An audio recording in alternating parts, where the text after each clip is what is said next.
Hey everybody, and thanks for tuning into the AFV Factory. I thought it was about time that we had a catch up on the Amusing Hobbies Centurion Action X. So, since I last recorded, I finished the Leopard 2, so I've been focusing all my attention onto the Centurion, which is now coming along really well. The last video I did, I was talking about the turret, which is now finished, and that I was going to swap over the kit smoke dischargers with these ones from Model Balray. I'll put a link in the description down below so you can go and check them out if you want. Now, they are made for the standard or the original Centurion turret, and so the legs that they attach to the turret with aren't correct for this specific turret. So what I had to do was I trimmed the legs and the bits off of the resin smoke dischargers, and then super glued them onto the kit legs. I wish I'd found out or thought about it earlier, because I'd already glued the dischargers onto here, the kit ones, so I had to do a bit of surgery to get them off and glue these ones on. So it's okay, the job's okay, but it could be a bit neater. I'm sure it'll look fine once it's all finished. But they're good. They look good on the turret. So I've now been working away on the chassis. Got a lot done. Again, with typical Amusing Hobby, things don't take very long to do. There's not a lot of small parts or sub assemblies that require a lot of attention. They are built and designed, it seems, these kits to go together and let the modeler be able to see some results quite quickly. So got some neat little suspension housings, obviously as per the vehicle itself. So nice, really smooth the uh, suspension parts there, and the wheel hubs. These two, the front and rear ones, have these supporting rods, so obviously you have to glue them. There's no way to have those unglued, so that kind of defeats. You'll get a bit of flex in there, but too much and you'll be snapping these, so definitely caution there. But otherwise it looks really good. I built up these final drive hubs at the rear, and if I can ever get any focus to happen, they're really nicely detailed. I've got really good casting on them. Some really nice fine details.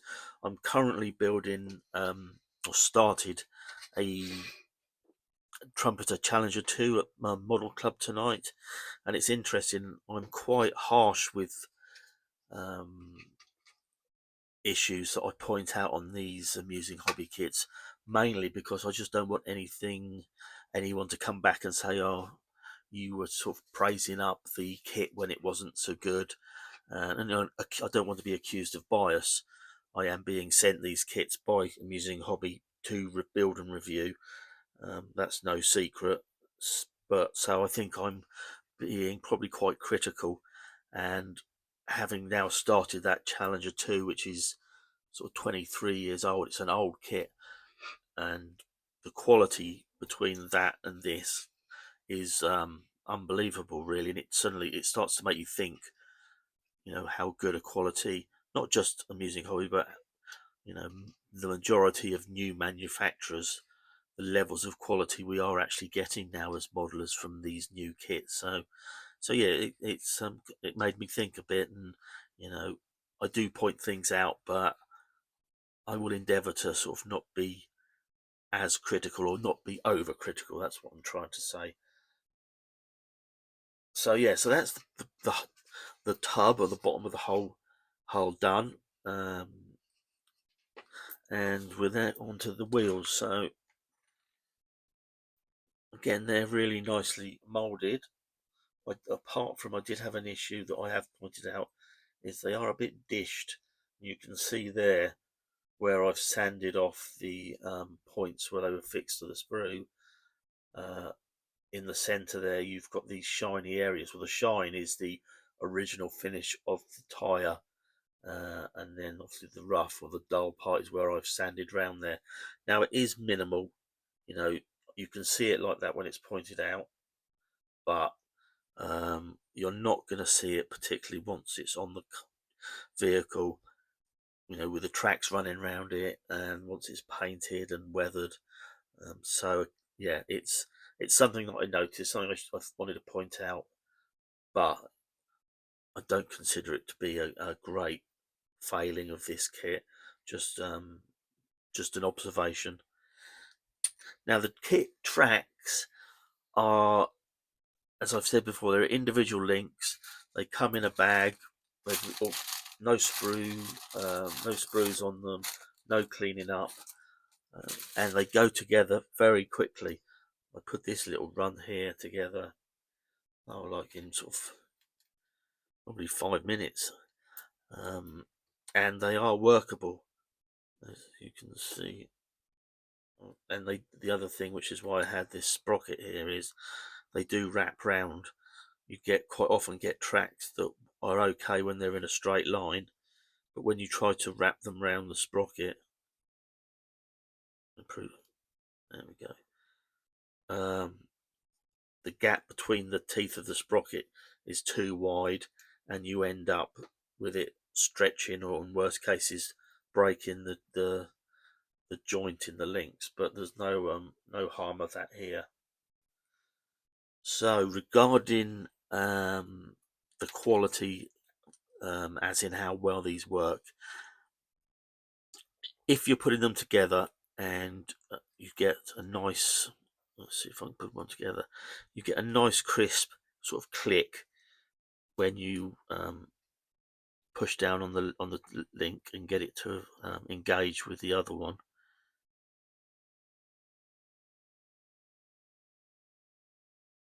Which that one didn't, but it might be okay. But that's what you're looking for. I mean, that's what I found. If you get that nice click, you know that it's engaged, and it should stay together, and you shouldn't have a problem. If you don't get that click, it's possibly telling you that you might end up with problems down the line. And by what problems I mean, obviously tracks get manipulated a lot once they're made, through painting, through weathering, mounting them onto the vehicle. So there's a lot of potential stress there, not only for the modeler but also for stress on the tracks. So any weak links, that's where it's going to go. And it's just something to be aware of. These might be better. I'm hoping they're better than the ones I did on the Ho-Rai, which is quite an old kit, sort of around about 8 years old for Amusing Hobby, and obviously they've moved on leaps and bounds since that time. So we'll see. I'm hopeful. They're nice tracks. They're nicely moulded. But what I'm going to do is I'm going to build these. I've also got the which I've showed you before, the resin tracks from Model Bauray, and I will fit these as well. And just as to give you an idea of our aftermarket options, really. So I'll build these, and I'll build these along each side of them. But yeah, so I'm positive, thinking positively about these tracks at the moment. I've only built a little run from them, but I've had a couple fail, but that's it. So yeah, if you get a good run out of them, I shall be happy about that. And obviously, a big thumbs up to Amusing Hobby as well, if that's the case.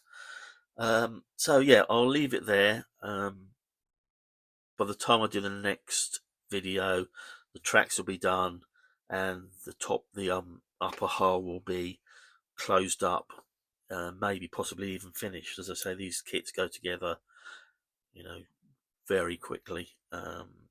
So we'll see. But yeah, anyway, appreciate you tuning in, and I will catch up with you all soon.